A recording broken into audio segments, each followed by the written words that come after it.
মুন্সিগঞ্জ জেলা জাতীয়তাবাদী ফোরাম ইউকের পক্ষ থেকে আজকে সাবেক 3বারের সফল প্রধানমন্ত্রী বেগম খালেদা জিয়া, গণতন্ত্রের জননী আমাদের মা বেগম খালেদা জিয়ার বিদায়ী আত্মার মাগফিরাত কামনায় আমরা 2 কোরআন খতম দিয়েছি। তার বিদায়ী আত্মার মাগফিরাত কামনায় আজকে দোয়ার আয়োজন করেছি। আমরা দেশনেত্রী বেগম খালেদা জিয়ার বিদায়ী আত্মার মাগফিরাত কামনা করছি।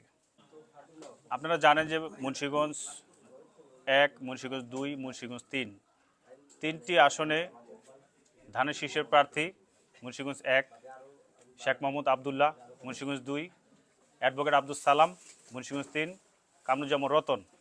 আমরা মুন্সিগঞ্জ জেলা জাতীয়তাবাদী ফোরামের পক্ষ থেকে যেভাবে পোস্টাল ভোটার রেজিস্ট্রেশন করেছি, আমরা চেষ্টা করব সর্বোচ্চ ভোট মুন্সিগঞ্জ 1, 2, 3। আমরা যেহেতু মুন্সিগঞ্জ জেলা ভিত্তিক সংগঠন, আমাদের জেলার সব আসনেরই ভোটার আছে এখানে। আমাদের আশা করব আমাদের মুন্সিগঞ্জ 1, 2, 3 প্রার্থী বিপুল ভোটে জয়ী হয়ে আমরা ধানের শীষের পক্ষে জয়ী হই ইনশাআল্লাহ। মুন্সিগঞ্জ জেলা জাতীয়তাবাদী ফোরাম কর্তৃক আয়োজিত দেশনেত্রী বেগম খালেদা জিয়ার জন্য দোয়া আয়োজন এবং বেগম খালেদা জিয়ার রুহের মাগফিরাত কামনা করতেছি। আমরা পাশাপাশি আমরা যারা মুন্সিগঞ্জবাসী আছি প্রবাসী, ভোটের জন্য পোস্টাল ব্যালট এবং আমরা নিজস্ব যার যার উদ্যোগে যতটুকু পারি আমরা ইনশাল্লাহ দলের জন্য চেষ্টা করব। মুন্সিগঞ্জ 1, 2, 3 তিনটাই আসন আছে আমাদের, এবং 3টি আসনেই যাতে আমরা ধানের শীষের প্রার্থীকে বিশাল ভোটে জয়যুক্ত করতে পারি। দেশনেত্রী মা বেগম খালেদা জিয়ার রুহে মাগফিরাত কামনার জন্য আমরা এখানে একত্রিত হয়েছি।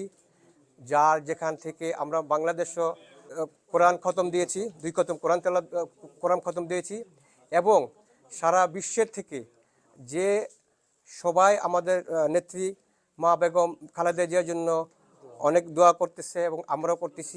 আমরা সবাই একত্রবদ্ধ ধানের শীষ মার্কা, ধানের শীষ যে নমিনেশন করবে ইনশাল্লাহ সবাই আমরা ওনাদের পক্ষে কাজ করব।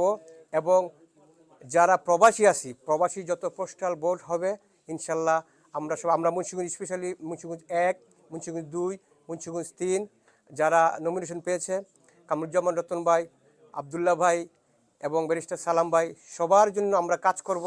আমাদের প্রবাস থেকে আমাদের পোস্টাল ভোটের জন্য আমরা এখানে কাজ করছি। আমাদের মুন্সিগঞ্জ জেলার প্রতি যে 3টা আসন আছে, সেই 3টা আসনে যাতে সর্বোচ্চভাবে বিজয় হতে পারে প্রতিটা আসনে বিএনপির প্রার্থীরা, সেই লক্ষ্যে আমরা কাজ করে যাচ্ছি।